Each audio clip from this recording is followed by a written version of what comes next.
Hey, salut les voyageurs et passionnés de technologie. Nouvelle vidéo qui commence aujourd'hui. Ici, je suis toujours à Vernon, en Normandie, et je continue ma série de tests sur ce petit drone que je viens d'acheter, qui est le DJI Mavic Air 2.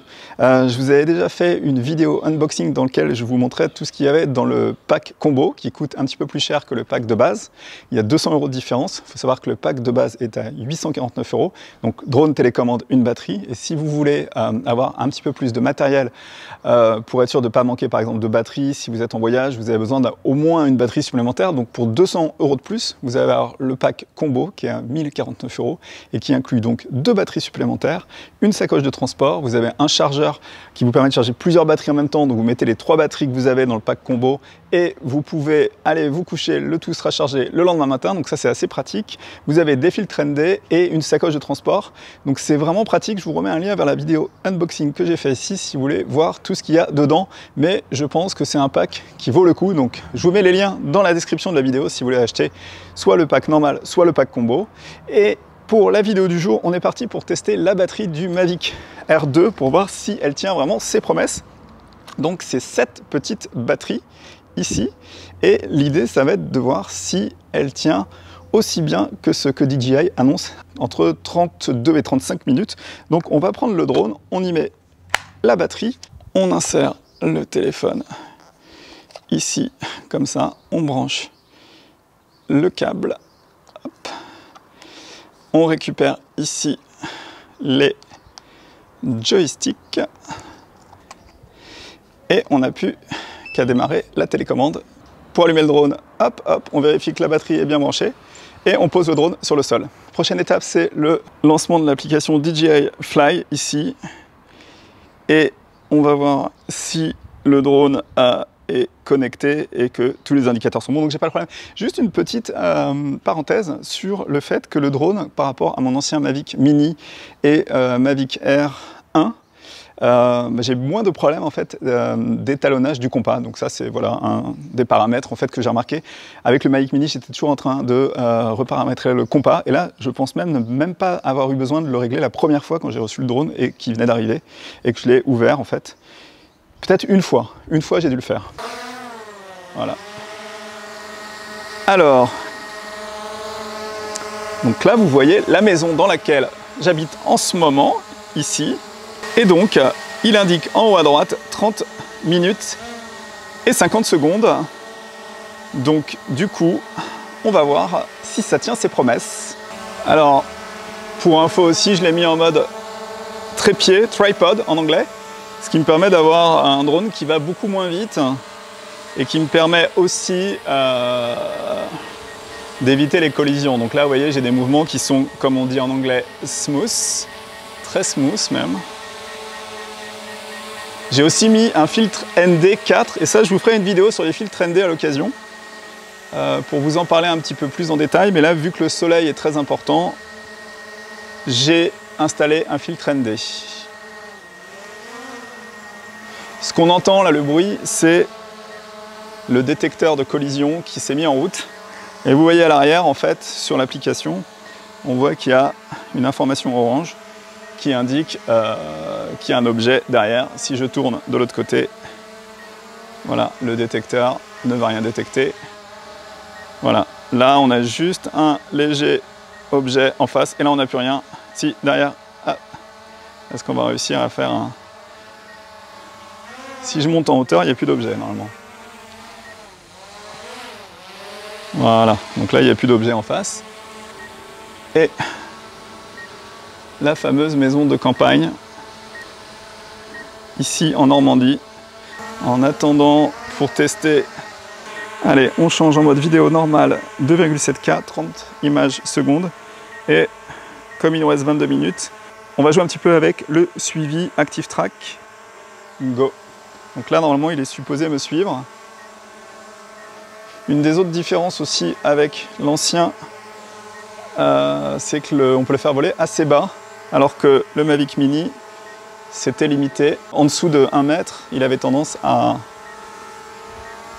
atterrir, alors que là, je peux le faire descendre vraiment très bas, à 50 cm, vous voyez. Ok, me voilà de retour ici. Je ramène le drone pas trop loin. Au niveau des options de sécurité, qu'est-ce que je peux vous raconter? Altitude maximum, j'ai mis à 500 mètres. Distance, j'ai mis aucune limite. Altitude automatique, c'est si il perd le signal, il monte de 50 mètres et il revient. Donc ça, c'est quelques des options intéressantes. Le système APAS, je vous en parlerai aussi dans une autre vidéo, mais c'est un système, s'il détecte un objet, il va essayer de le contourner. Et donc ça peut être pratique, par exemple, dans certains cas, si vous n'avez pas la vue du drone à distance, pour le faire revenir. Mais honnêtement, si vous avez le retour vidéo et que vous voyez un objet en face, vous pouvez l'éviter par vous-même. Contrôle, donc on est en kilomètres, ça c'est bon. Scan de cible, ça peut être intéressant. Là, si vous mettez le scan de cible par défaut, ça peut être intéressant puisque ça veut dire que là, si j'appuie ici et que je mets Active Track, il va me suivre. Et donc il va continuellement vérifier s'il y a des objets à scanner, tels qu'une personne, une voiture ou quelque chose comme ça. Donc là, maintenant que j'ai mis ça en mode scan de cible, et bien il va me suivre. Voilà, il me suit. Voilà, donc là je suis en mode projecteur, il me suit. Donc quel que soit l'endroit où je vais, il va me suivre. Donc je peux le faire un peu reculer, le faire monter un peu. Et là, quel que soit l'endroit où je vais, vous voyez, il me suit. Encore une fois, je vais vous faire une vidéo dans laquelle je vous parlerai plus en détail des modes de tracking. Mais ça, c'est un mode qui est assez sympa parce que ça vous permet d'avoir le drone qui vous suit quel que soit l'endroit que vous allez. Donc pour illustrer des images, par exemple, si vous êtes en voyage quelque part et que vous voulez marcher, là, je peux cacher la télécommande. Et vous me voyez ici. Et c'est vrai qu'il a un très bon système de suivi, puisque là, ah, s'il m'a perdu, est-ce qu'il va me retrouver? Est-ce qu'il va me retrouver? Non, oui, s'il m'a retrouvé. Cool. Ok, on le fait descendre. Il me suit toujours. Et là, on va le mettre en Active Track suivi. Et on va voir.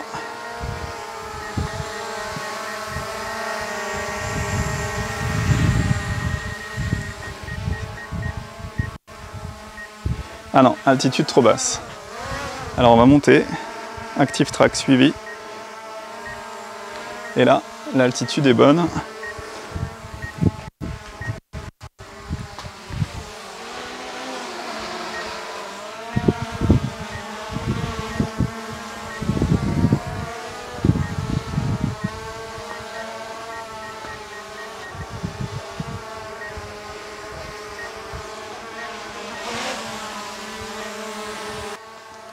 Alors, petite info, quand vous allez en haut à droite dans l'application, vous avez la température de la batterie. Donc là, elle est à 39 degrés. Vous avez ensuite le voltage de la batterie et vous avez la durée de vol. Donc là, pour le moment, on a volé 13 minutes et 15 secondes.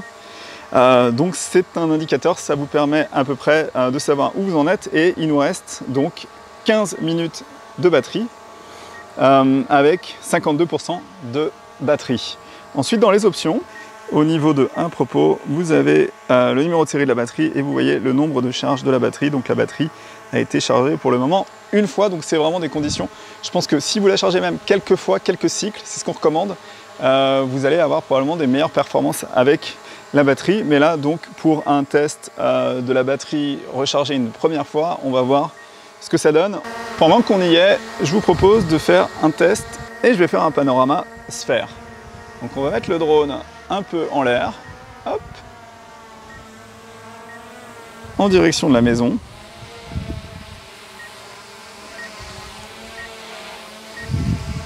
On va vérifier les options de panorama et on va lui faire un panorama total, une espèce de sphère qui peut être sympa pour les réseaux sociaux. Et là, la complexité, ça va être qu'il y a la moitié de l'image qui est très éclairée, très exposée, et l'autre moitié qui est plutôt sombre. Donc on va voir comment il gère les contrastes entre les basses lumières et les hautes lumières. C'est la première fois que je fais un panorama avec ce nouveau petit drone. Donc est-ce que le résultat va être sympa ou pas? On va voir ça tout de suite. Il nous reste 10 minutes de vol, donc il faut s'occuper. On trouve des options pour s'occuper. Là on fait un panorama sphérique. Voilà, là maintenant il est en train d'assembler toutes les images. Et si je vais ensuite ici voir ce que ça donne, c'est pas mal du tout. Ah ouais, c'est vraiment très bien. Les contrastes entre les images très éclairées et peu éclairées avec le soleil sont vraiment très bonnes. Vraiment très bien. Qu'est-ce qu'on a d'autre en panorama? Je pourrais vous faire une vidéo dédiée aussi sur les panoramas, ça peut être intéressant. On peut faire un 180, on peut faire un grand angle. On va faire le grand angle de la maison, on va reculer un peu pour le coup. Et on va se mettre en face. Voilà, on est parti pour faire un grand angle maintenant.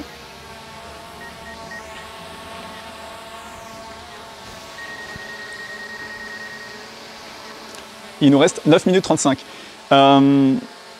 On regarde le grand angle et je vous dis quelque chose un petit peu concernant la batterie après. Donc là, il est en train de réunir toutes les images et le résultat, c'est ça.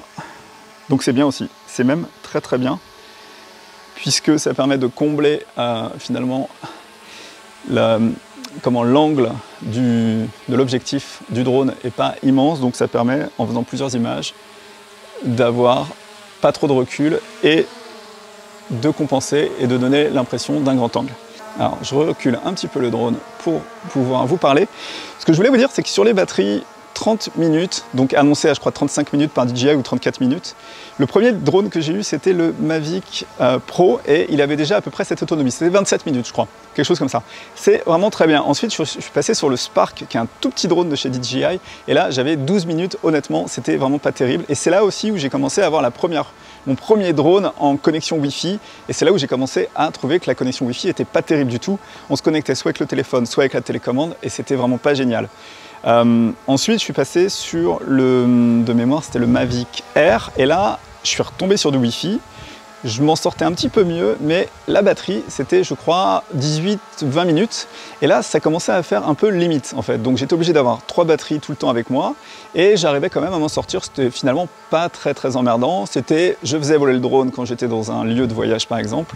Et j'allais directement au truc qui m'intéressait. Et il fallait vraiment que je sois plutôt efficace. C'était tac, je reviens et j'ai mes images et c'est bon.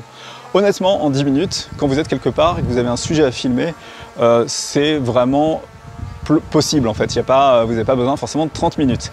Maintenant, là où je veux en venir en fait, c'est que en passant donc sur un drone comme celui-là, ou le Mavic Mini, puisque le Mavic Mini il a aussi 30 minutes d'autonomie, je pense que 30 minutes c'est le bon compromis, c'est-à-dire que vous avez le temps de faire vos vérifications, de faire voler votre drone, d'aller faire vos repérages. Une fois que vous avez vos repérages, vous pouvez faire tous vos plans et vous avez encore un petit peu de temps éventuellement pour doubler votre plan si vous n'êtes pas sûr du premier, en faire un deuxième, un troisième. Donc ça vous laisse quand même une marge de manœuvre assez importante.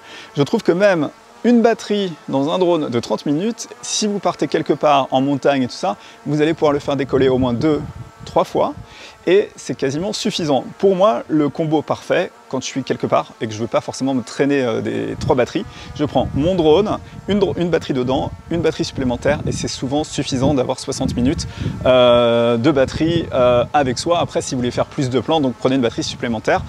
Alors, batterie faible, retour au point de départ, on annule. Ok, donc là, je vois qu'il reste 16% de batterie et 4 minutes de vol. À partir d'un certain moment, le drone détecte que la batterie commence à être un petit peu faible.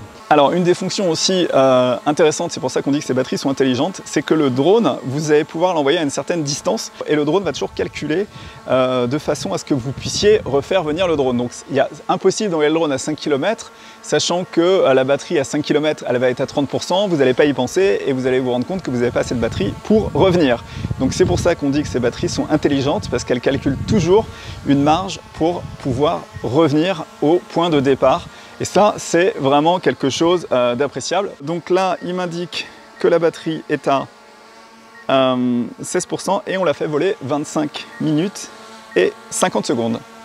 Mais on va aller jusqu'au bout, on va vraiment essayer de la faire voler au maximum, cette petite batterie et ce drone. Voilà. Alors, batterie faible, atterrissage. Non. Je veux pas, je ne veux pas. Hop, on annule.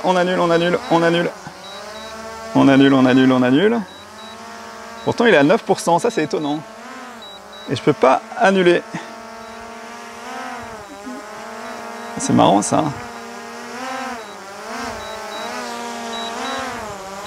Allez, on va le faire, allez, vraiment jusqu'au bout. Il essaye d'atterrir, mais je refuse.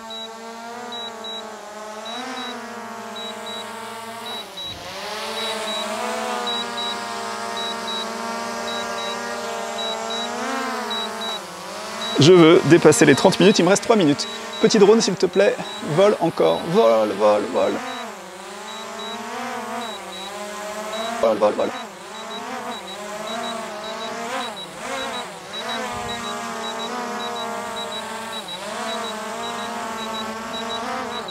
Alors, la limite de la puissance de la batterie réduit automatiquement la mobilité de l'appareil pour garantir sa sécurité au vol.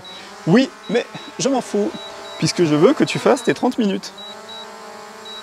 Alors, vous avez vu que la batterie, la température a augmenté, on est à 53% maintenant. 53.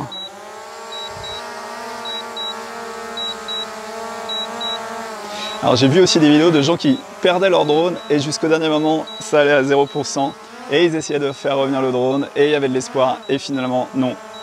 Alors c'est un peu mon cas en ce moment. Je le pousse dans ses retranchements 2 minutes.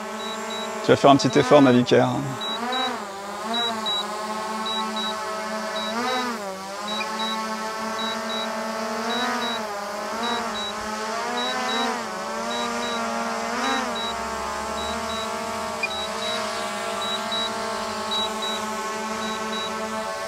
Allez, alors la batterie est à 28. Allez, 1 minute 40.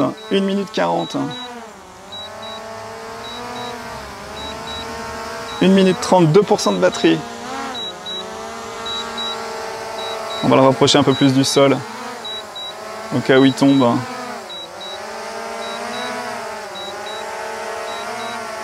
Ah, 1 minute, 1 minute. Allez, allez, allez, allez.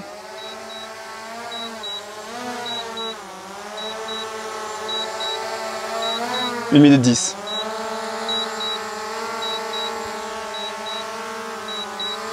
Vais-je réussir à le faire voler? 30 minutes. Ah 29 minutes et 8 secondes. J'ai pas réussi à faire les 30 minutes. Dommage, dommage, j'aurais essayé. Donc la batterie d'un Mavic R2 pleinement chargée. Un cycle uniquement, je vous le rappelle que si vous faites voler plusieurs cycles, vous avez la possibilité quand même d'avoir un petit peu plus. Il faut que la batterie s'entraîne un peu. Donc je pense que vous allez atteindre facilement les 30 minutes, mais dans l'ensemble, c'est toujours comme ça que ça marche. Comptez à peu près 25 minutes, puisqu'il y a toujours le temps de revenir, de ceci, de cela. Et l'idée, c'est pas de faire venir le drone atterrir à 0%, parce que vous allez avoir peut-être des petits soucis et vous risquez de le faire s'écraser. Sachant qu'il y a aussi l'histoire de la température. N'oubliez pas que plus il fait froid, plus la batterie elle va se décharger vite.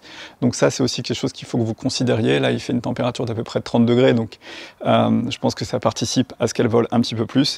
Et donc, le défi n'est pas réussi à 50 secondes près, mais quand même, c'est pas mal pour un drone. Je trouve que de voler quasiment 30 minutes, c'est très bien. Voilà, j'espère que la vidéo vous a plu. Si vous êtes convaincu par ce petit Mavic R2, je vous mets les liens dans la description. Moi, ça me permet de m'encourager un petit peu à faire d'autres vidéos.